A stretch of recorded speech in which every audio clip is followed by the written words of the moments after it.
this is as real as it gets. This is Phoebe Price, and you're listening to the UCW Radio Show. In your face. The number you have reached, 911, has been changed to a non-published number. You're listening to UCW Radio. In your face. Give it to me, baby. All right, welcome to the UCW Radio Show, and we have a great guest lined up for today. He's an actor, a director, producer. You know, he does everything from Little Eyed Joe to Damned If I Know. You know, he is a horror sensation. You know, he may not make claim to that, but I'll make claim to it for him. He is definitely one of the, I'm not going to call him an up-and-comer because he paid his dues, but he is one guy that you definitely want to keep an eye on going forward with the various projects he has going on. But I'm not going to get into it now. I'm going to let him talk about it. So without further ado, let's bring him on, actor, director, producer, Jared Cohn. Jared, welcome to the UCW Radio Show. How are you? I am very good. Thank you so much for having me on. And, just happy to be here. No, well, thanks for coming on. I know you're on location, so I appreciate you taking out the time to come on the show and talk about everything. Oh, yeah, my pleasure. I'm happy to get the word out. We're on location in a very small town called Saint Zenon in Quebec, in Canada, obviously. But yeah, never been here before, and crazy place. Well, that's cool. You got to experience new things in order to bring your horror technique to life, I guess. Exactly. I feel like kind of like a little bit like Jack Nicholson in The Shining. You get a little crazy, but I guess with that craziness comes creativity, I hope. Or just becoming a serial killer. It's one or the other. One of the some type of genius comes out of it, right? One way or the other. Someone's getting killed in real life, or someone's getting killed on the page. Hopefully the page. Oh, save it for the cinema. Save it for the cinema. Well, yeah, you got to make money on it. Something has to happen, right? Yeah. Oh, yeah. Hopefully, exactly. Yeah, hopefully. All right, Jared. Just for the purpose of our listeners that aren't really familiar with a lot of your work, can you give us a brief background on you? Because I know the story, but I want them to hear it from your lips because it'll sound better from you than from me, I think. Sure. I've been doing movies and such for about 10 years. I've had the opportunities, thankfully and gratefully to work with the Asylum. Done 8 or 9, I believe 9 movies with them. 4 primary just as an actor, and then 4 as a director, 3 of which I wrote. The movie Hold Your Breath just came out nationwide in theaters. It was the first movie that the Asylum produced that came out in theaters. And just to give a little information about the Asylum, they've been making movies for 15 years, and they've made over 100 films. They're actually about to have their 15-year anniversary get-together. Great company run by David Latt, David Romali, and Paul Bell. Great guys. Right now I'm doing a thriller. I'm acting. I also act, and I'm shooting on 35 millimeter, which is really rare these days. It's called Feed the Devil. They have a pretty cool website up, feedthedevil.com. I've been involved. Just try to stay busy.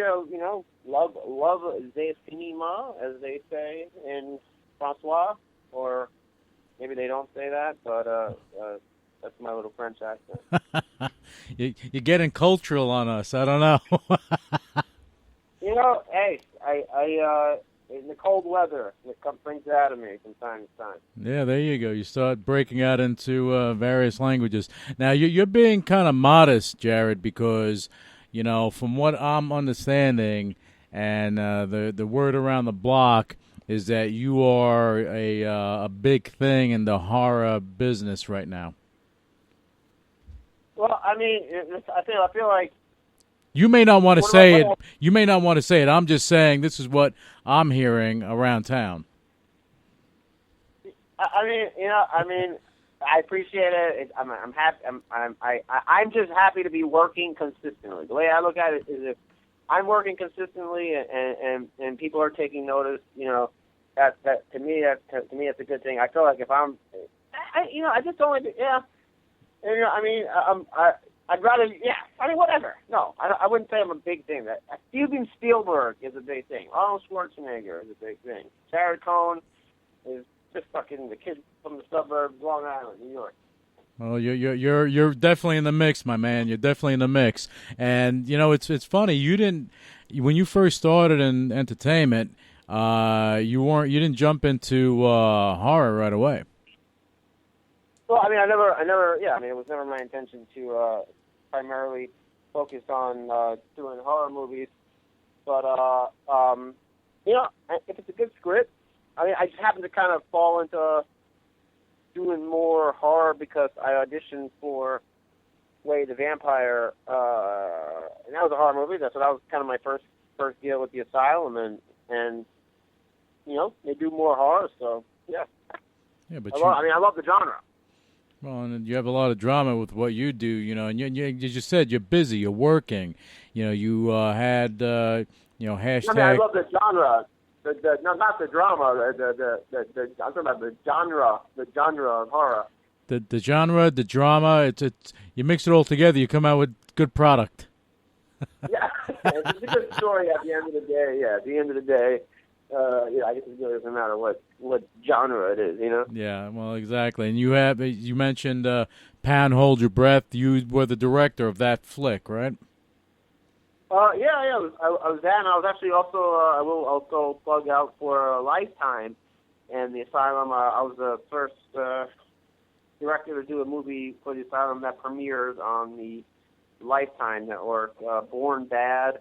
We had Michael Welch from Twilight, and Bonnie Dennison from Third Watch, David Chokichi from Baywatch, and Meredith Monroe from Dawson's Creek, and she was done a lot of other stuff, Californication.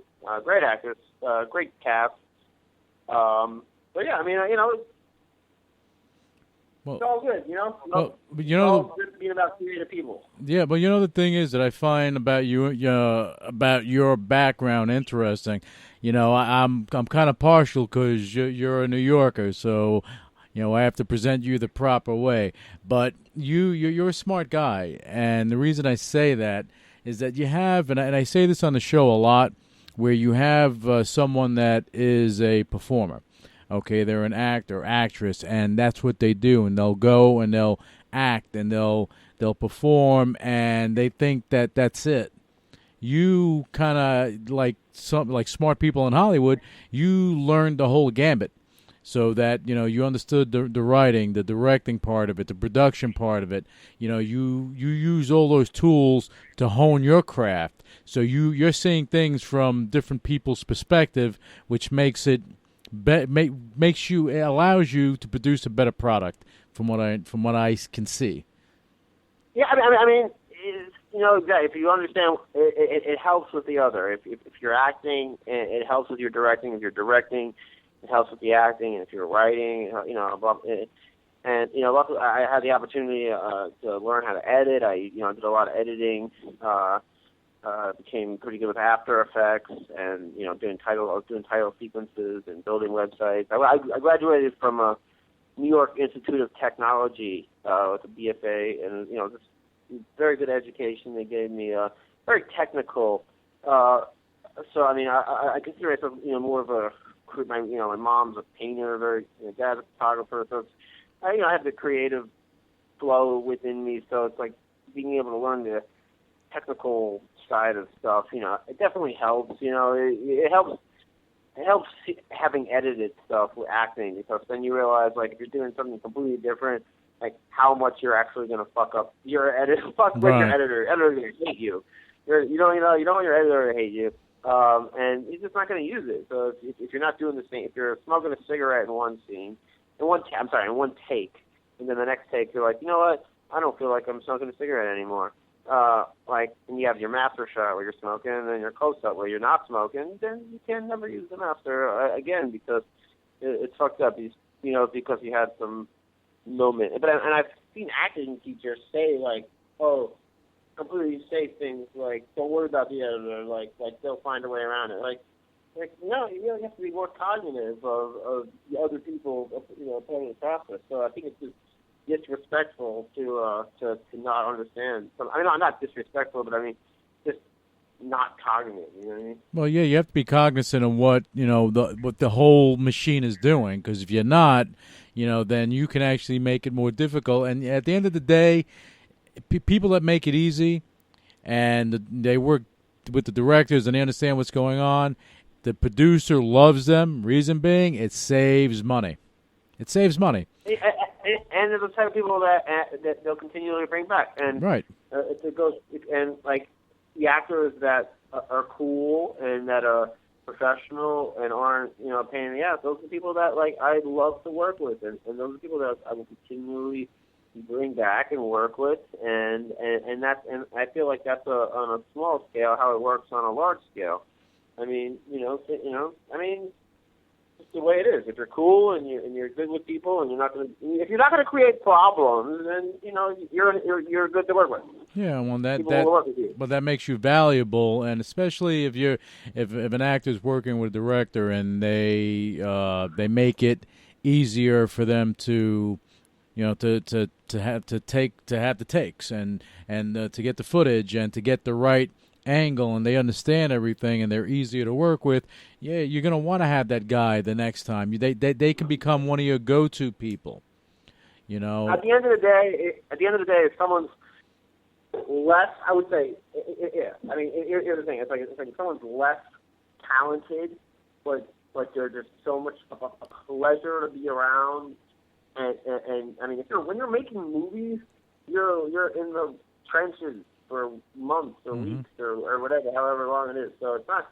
You have to when you're the director or you're a grip or you're the DP, like the people they want to work with, like they don't like this. At the end of the day, it's like the production experience is very real, and people are going to want to work with people that they enjoy. Like I was reading Tina Fey's biography, and she said the people that Lorne Michaels keeps around are people that he wouldn't mind bumping into at 3 a.m.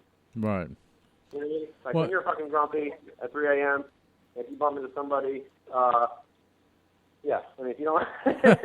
but it makes a lot of sense because if you can get along with someone on set for long hours, as you said, you're in the trenches. You want those people around you, and that goes without saying. Now, I have a question for you, Jared. Just I want you to paint the picture, okay? And I have to go into this because I think that just understanding your perspective and going in. How is the feeling when you got your first directorial job that they said, you know what, Jared, we want you to direct this? What was going on in your head at that time? Well, I'll give you a little background on that information. It was the first real directing gig was Born Bad, which I wrote on spec. And I had written it, and I got a call from David Romawi. I was so happy when he said he enjoyed the script and he was possibly interested in making the movie. And so that was the first moment. The second moment was that I realized that here was a production company that had been around for a really long time and very successful, and they did not necessarily want me to direct this movie because I was an unproven director. But I had directed a bunch of other stuff, including a movie that I funded myself. But in their eyes and in IMDb's eyes and whatever, I was untested. So I kind of had to fight. I mean, fight for the opportunity to direct a movie that I'd written on spec. But basically, I said, listen, guys, I going to do my I am experienced. I sent them a copy of the movie I had made, with like no budget, and they were like, it's not a total piece of shit, and so they gave me the opportunity, but they said, and I remember this moment very clearly. They said, we have no problem firing you day one. At the end of the day, you're not doing this movie because it's their movie. I mean, they put the money up. They got the star names in it. So, and I don't blame them. But I was that's the mode I was going into it. It wasn't. I was like, yeah, I'm so happy, I'm excited. I was nervous, like, oh my God, if I screw up, like, I'm fired, and they have no problem firing me, and they told me that, and so that's where my head was at. So that was, on the forefront. So no pressure, right? Yeah, exactly. No pressure. No pressure. So, but I was happy. Yeah. When they were like, okay, it's coming along, and then at no point where they're like, oh, we like it. Yeah, they were just like, okay, we're not gonna fire you. ... Yet. So they wanted you to prove yourself, and if you didn't prove yourself, you were going to hit the bricks. That was it. Yeah. Oh, yeah. If I freaked out or something bad went wrong, that would have been it. That definitely would have been it. And you can't blame them. It's really the producer's money, and whoever's money it is, that's where the money. That's where the movie is made. The movie is made, with the budget. Yeah, but they rolled the dice on you. They probably said, let's see what this kid has, and if he has what it takes, then we'll have a good product. Exactly. So they rolled the dice. Of cognitive of them rolling the dice, and it worked out. And then now I've done three more movies with that. It's the same company as the director. So, obviously, it worked out. Obviously, it was good. But it goes back to what we were talking about. If you make it easier, and you want if you make it easier for people to be around you and work with you, they want to embrace you because they want to have you as their go-to person. And for them to throw you into three other projects, directing them, I guess you made a hell of an impression. Yeah, they make a lot of movies. So I hope the movies get let's be honest, the movies, every movie gets mixed reviews. So and art is a subjective thing. So whether you make a good movie or not, at the end of the day, it's up to the person who watched it, I would assume. But I'm personally proud of the work they've done. Some things more proud than others. So at the end of the day, if the movie's successful financially and the producers are happy, then I think that's the most important thing. I would say, or if the fans enjoy it, that's the most important thing. It depends on how you look at it. Well, can I ask you a question, Jared? Now, you're doing a lot of horror flicks. Now, do you find, because I look at, back in the 70s, I think it was the 70s, you had John Carpenter. He made, the horror movies. And The Fog! Yeah, The Fog. Remember The Fog? I love that movie. Not the remake, the original. But, I guess he you can get kind of pigeonholed into that genre. Do you have any fear of that happening? Yeah, is that a bad thing to be working in the horror genre? I don't think it's. No, it's not. It's not a bad thing. It's just a thing. I was just curious as to because I guess a lot of you have a lot of people that like to expand their horizons and try different things. If you're good at what you do. I will say, Bikini Spring Break, which was a comedy, a sexy comedy as they call it, starring Robert Carradine. Was very successful. It came out in February of 2012. So I mean, I got that. I did that. I got an action movie. I got a drama that kind of a dramedy on the slate. Another. I'm gonna do a thriller. So I mean, if people are thinking, on more horror because A Breath and Child and other stuff pigeonholed. As long as I'm working, it's just such a honor and great, to be working in the industry around, creative people. So I don't care, I really don't care what people think. Well, as long as the project comes out the way you want it, that's what matters, right? Yeah, exactly. Yeah. If at this point, if someone comes to me with a project I think that's not right for me, I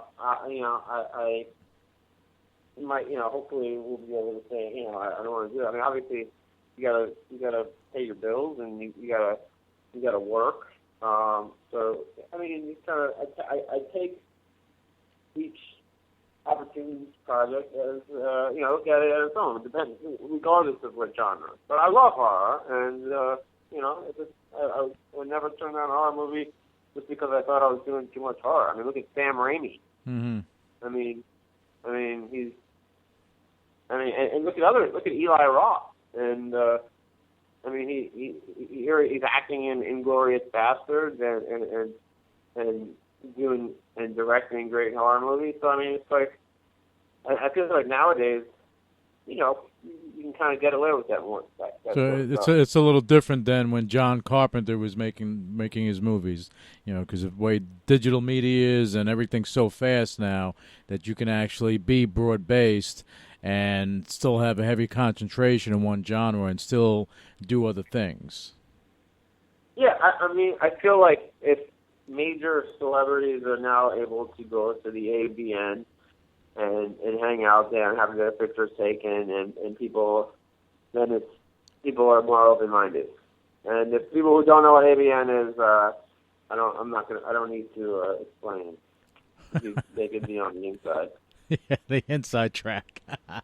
They could Google that shit if they really wanted to. There you go. Now, Hold Your Breath, you said it's coming out in January on DVD. You had a theatrical debut, and it came out. It was in the theaters, and now it's going to be on DVD. Oh, yeah. Can you just give us some highlights of how that worked out and what the movie's about?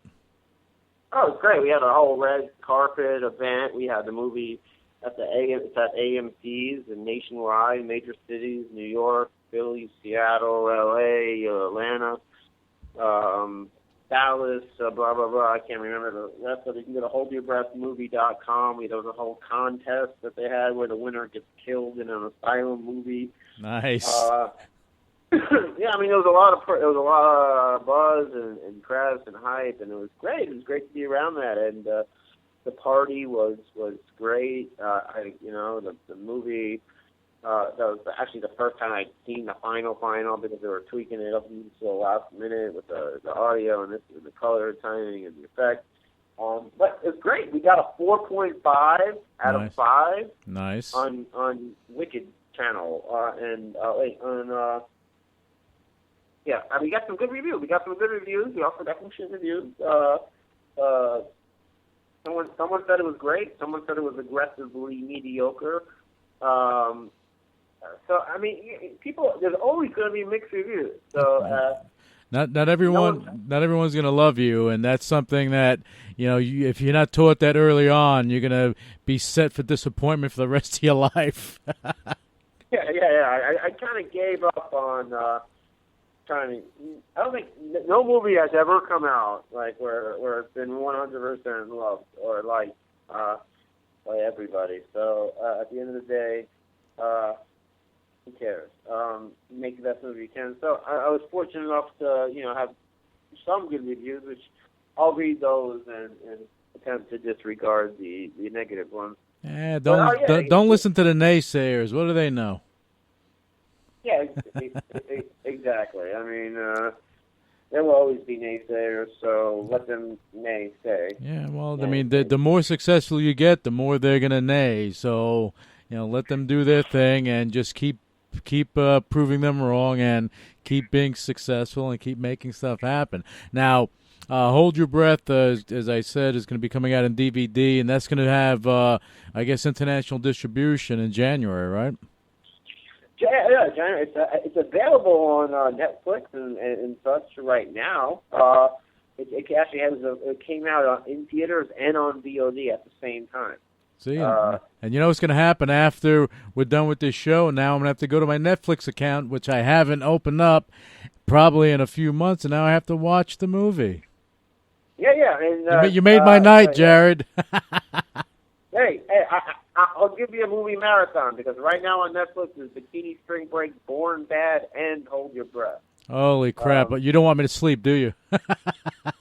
No, I don't. I crack open a bottle of something and make a night out of it. Yeah, we'll have the Jared Cohn evening fest. Exactly, Jared Cohn movie madness. ... Murder mayhem. So now, your next movie that that we were talking about was 12-12-12. What's that about? 12. Okay. Oh, you know what? 12. But you know something, Jared, and I'm going to interrupt you, and I apologize. Before we get into 12-12-12, what I need to do, we need to take a quick break. Just a quick break. We're going to be back, and we're going to talk about 12-12-12. Wait, where are you? Did you move out here? Yeah, and I don't know anyone. Just come over to my dorm right now.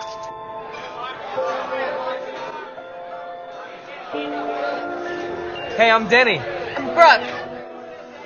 It's okay. I'm one of the good guys.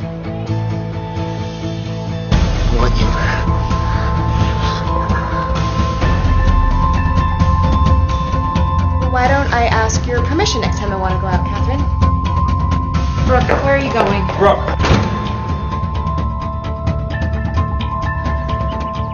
Why does my life have to suck so bad? You got me. Something seems a little off about him, you know? Wait a minute, what happened to your face? Nothing. I think I made a mistake. Mistake? This guy's a real scumbag, right? I'm trying to help you! Can you say that? Could mean anything! Hurting me! What did you do to my family? Get up! Shut up! Do it! What the hell is this? What? Born Bad. Starring Meredith Monroe from Criminal Minds, David Chokichi from Baywatch, Bonnie Dennison from Third Watch, and Michael Welch from The Twilight Saga. Gotcha. Hey, tell me now, what can I take? Anything to not feel this way for so long. It has stayed the same. What the hell does this all mean? 'Cause nothing's making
A boy born in Joplin, Missouri was fascinated by anything with wheels and a motor.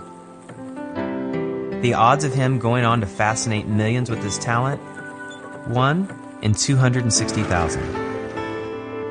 The odds of this born racer having 157 career top 10 finishes in NASCAR? 1 in 125 billion.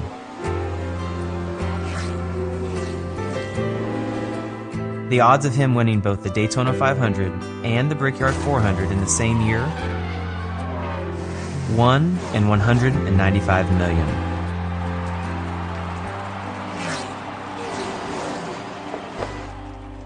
The odds of a child being diagnosed with autism? 1 in 110. I'm NASCAR driver Jamie McMurray, and my niece has autism. Learn more at autismspeaks.org/signs. Hey, you want to see something cool?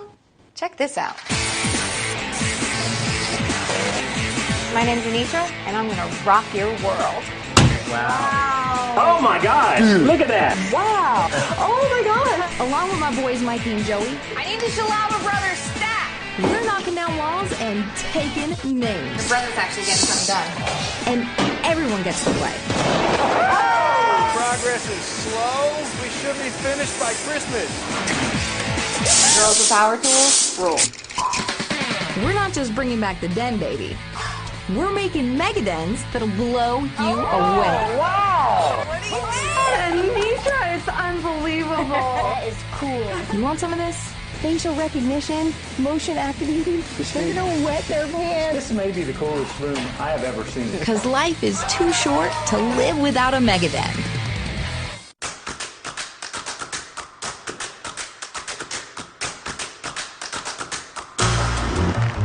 Welcome to the Miramar Playa. You built a palace. Now it's time to be king. Ike Evans. He's a hotel guy, not a killer. You threatening me, Ben? Absolutely, I'm threatening you. Get off me! You killed the wrong girl last night. That's why God made extra bullets. Be fine, Ike. No, you won't be. Dangerous. If she's still breathing, you won't be. Focus, boys. Welcome to Miami Beach. Never a dull moment.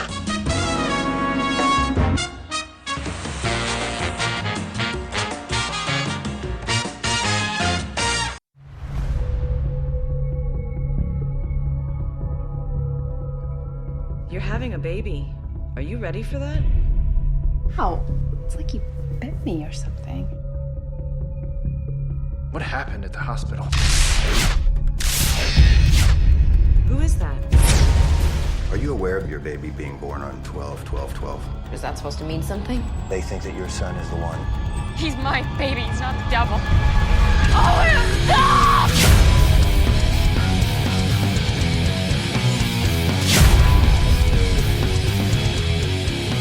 Get away from that baby. Kill him! Sebastian! Rise and rule for eternity! All right, now welcome back to the UCW Radio Show. We're here with Jared Cohn, and we left off. We're talking about his new movie, 12/12/12. Jared, tell us about 12/12/12. It was honestly, I think that 12/12/12 is going to be my best movie to date, and so proud of it. It was my latest movie. We had the lovely Sarah Malakul Lane, who is actually a huge star in Thailand, very famous over there. She plays the lead about a killer baby that causes murder and mayhem all the way over it. And the trailer just went live on YouTube. It's premiering. The movie comes out December 4th. We had a great actor, Stevie Hanks, who I've had the pleasure of working with a couple times now. Also play opposite Sarah. So yeah, it's really great. And I would say everyone, it's all about the whole Mayan conspiracy of the end of the world. 12/12/12. So definitely go on YouTube and search 12/12/12 The Asylum and watch the trailer. And love it or hate it. You know, what I mean, it's one or the other. And when's that scheduled to be released? December 4th. Not in theaters, but it will be on VOD and Redbox and Amazon and all over the world. You know, the Asylum. It's just the Asylum. I mean, their distribution outlet is their network is staffed. To say, and that's an understatement. Yeah, so whether you're in theaters or whether you go straight to DVD, it doesn't much matter. You're still going to get out there, and you're going to be going out to the masses. And in my opinion, sometimes it's more profitable just to go to DVD. Yeah, to put a movie in theaters is very expensive. Yes, Yeah. And yeah, so I mean, there's. That's a whole other conversation to have about VOD versus DVD versus theatrical releases. But yeah, I mean, definitely. The Asylum does its own distribution, and it's worldwide. I mean, they're ever present at Liptown, Cannes, Market, Berlin, AFM. They're getting their stuff out there, and in addition to all the major retailers, Walmart, Target, Best Buy. So, I mean, it's not difficult to be able to get a view, to view their titles. Right. Well, that's. I mean, the whole thing with being a movie maker is having people watching your movies, and that's the greatest gratification that you can get. People watching it and enjoying your work.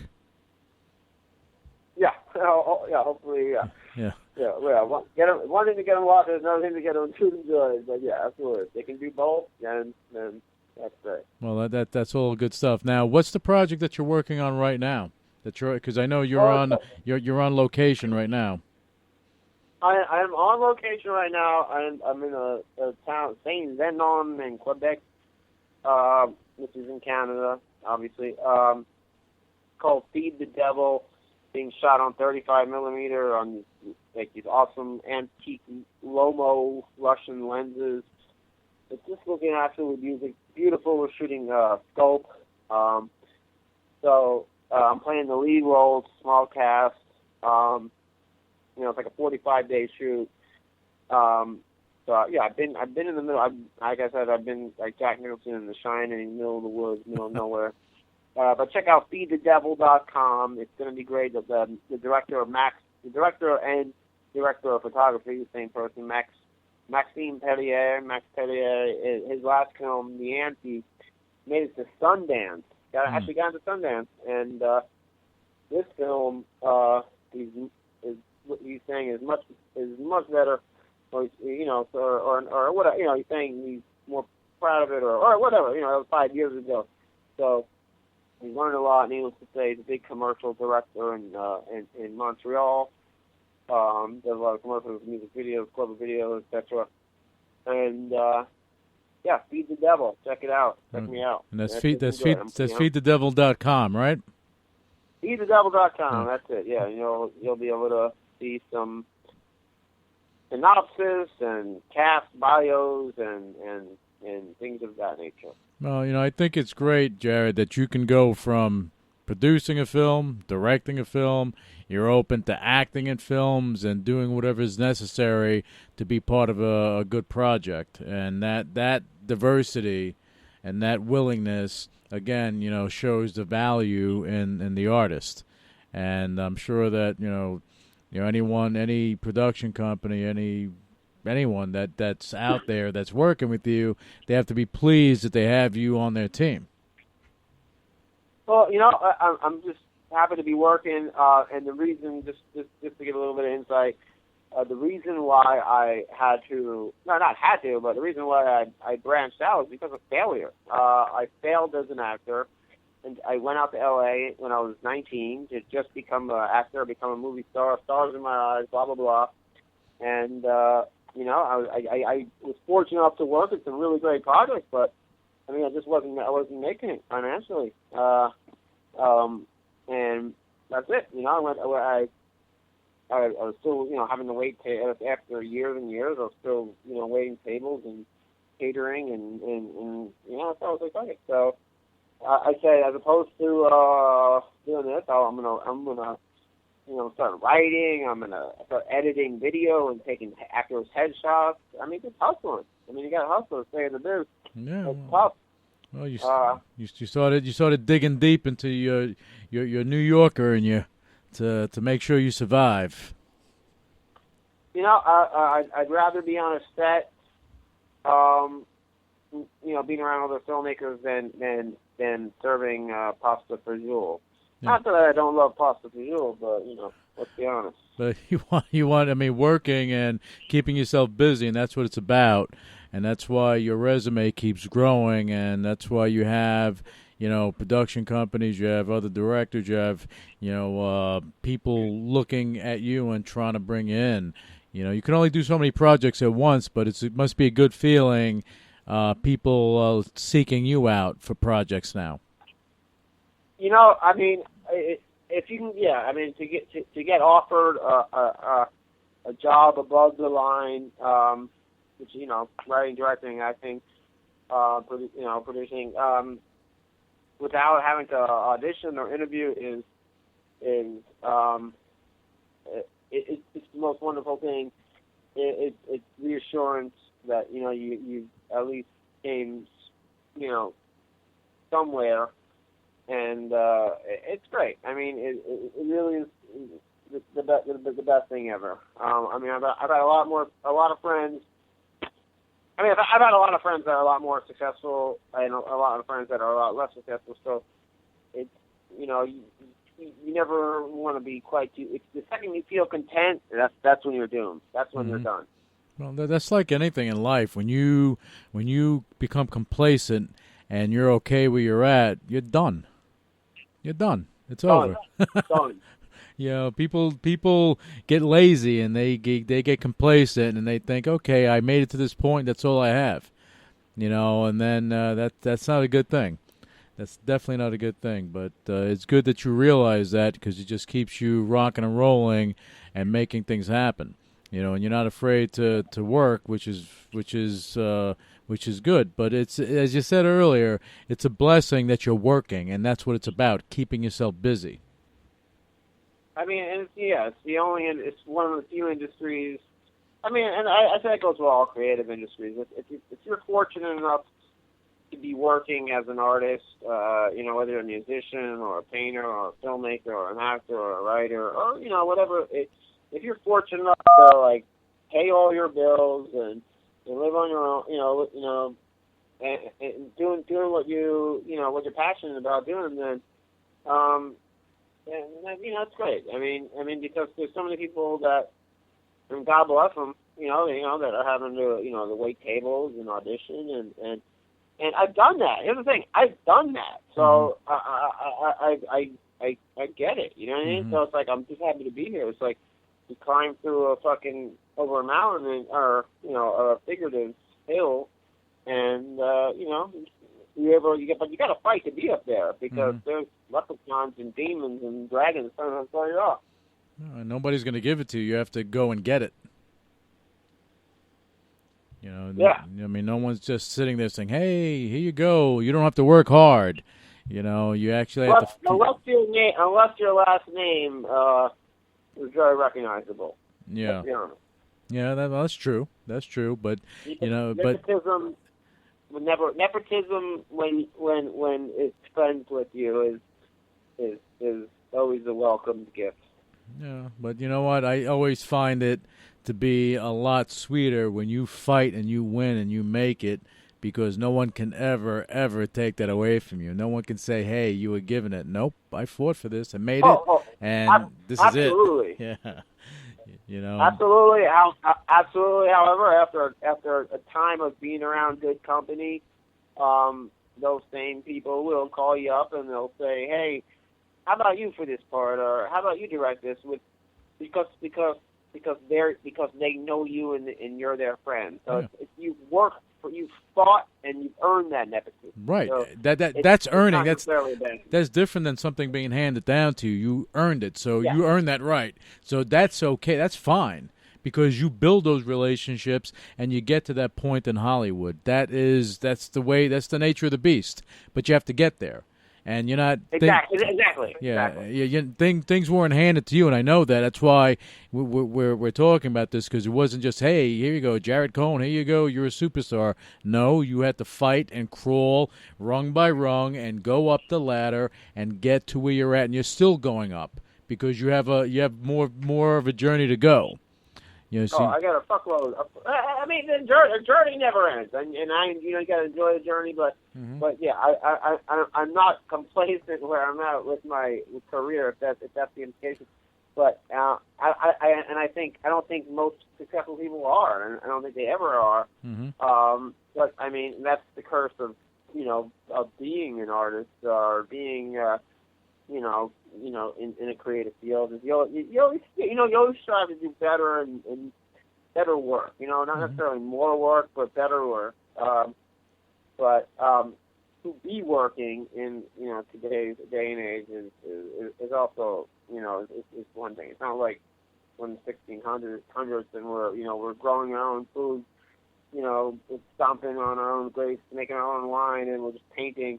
Being an artist, it's like, no. It's nowadays you need to pay $5 for a gallon of gas to drive, to do something. Yeah, well, everything costs money, and that's so you want your art to pay off, because otherwise you're going to be a starving artist, and that doesn't work. That doesn't work anymore. Oh yeah. Done that. Yeah, done that. Everyone. Yeah, most successful artists have at one point been a starving artist, and and there's nothing wrong with being a starving artist. To all the starving artists out there, I say, keep going, and keep starving. Yeah, I mean, until you're not starving, but but don't accept your hunger. Yeah, but don't let your famine stop you. There you go, and don't accept no for an answer. If you want to achieve your dreams, you have to go and start living your dreams, and you'll get there eventually. It'll happen.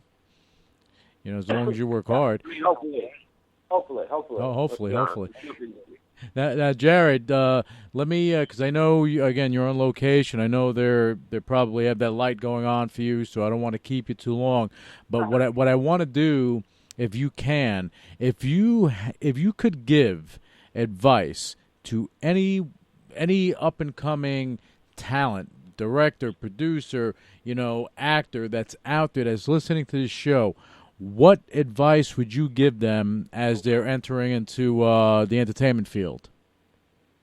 Okay, yeah. I mean, I'll be very.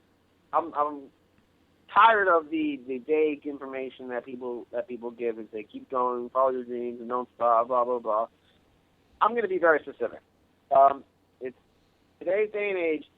If you want to be a successful filmmaker, successful actor, successful writer, understand the entertainment industry, understand the distribution, understand cameras, lenses, editing, video codecs, frame rate,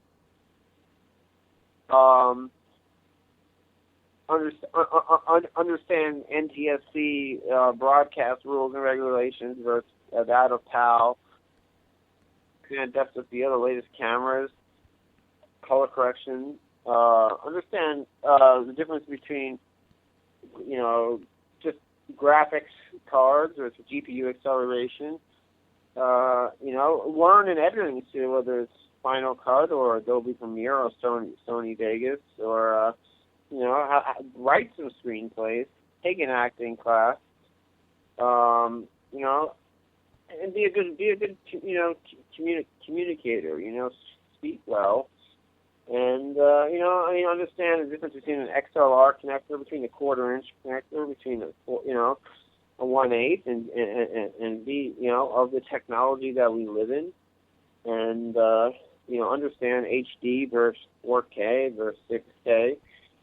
The difference between an SLR lens versus cinema lens, and a zoom lens and a prime lens, and ISO, and daylight and tungsten, and I mean, there's a lot of technical things that people talk about, and there's different hats, and that you should be able to communicate. You want to be able to communicate, otherwise they'll be able to take advantage of you. And it's just, when someone knows more than you do, and they'll use that information to try to belittle you on some level, and it's unfortunate that people do that sometimes. So, you try to arm yourself with as much information. Knowing is half the battle. G.I. Joe. Mm-hmm. So, in other words, educate yourselves. Yes, 100%. 100%. Of course, yes. As much as you can. Yeah, and that's it. You're hearing it first from Jared Cohn. He is such a well-rounded person in Hollywood that you'll catch him directing, acting, producing, this thing. You may even catch him on Broadway doing a dance. I don't know. He's no dancing. You're not going to do the Yankee Doodle? No? If I'm really drunk, maybe. Oh, then that'll be a YouTube moment then, my man. Oh, God, no. If I'm drunk and dancing, please don't film me. No, and yeah. Please, if you do film me, please don't put it on YouTube. Yeah, it has to be a private moment. There you go. But, Jared, in closing, now for people that want to follow your career, follow what's going on, beyond going to IMDb, where else can they find your work or find out more about you? You can keep, I got to tweet more about at Traplight Media, TRAPLIGHTMEDIA, Traplight Media. That's at Traplight Media on Twitter. Facebook, Jared.Cohn. But, if I don't know you, shoot me a message before you just friend me, because I've been getting a lot of weird friend requests. TraplightMedia.com, JaredCohn.com, of course, on IMDb, and the Asylum's website, theasylum.cc. Google the name Jared Cohn, and you'll see a bunch of random crap, and you can follow me, and it's not that difficult. I don't want to make it that difficult because, I like being accessible and communicating with people, and if you email me, there's a good chance I'll email you back and say something. I don't know what exactly I'll say. It depends on what you say to me, but, good chance I'll write back.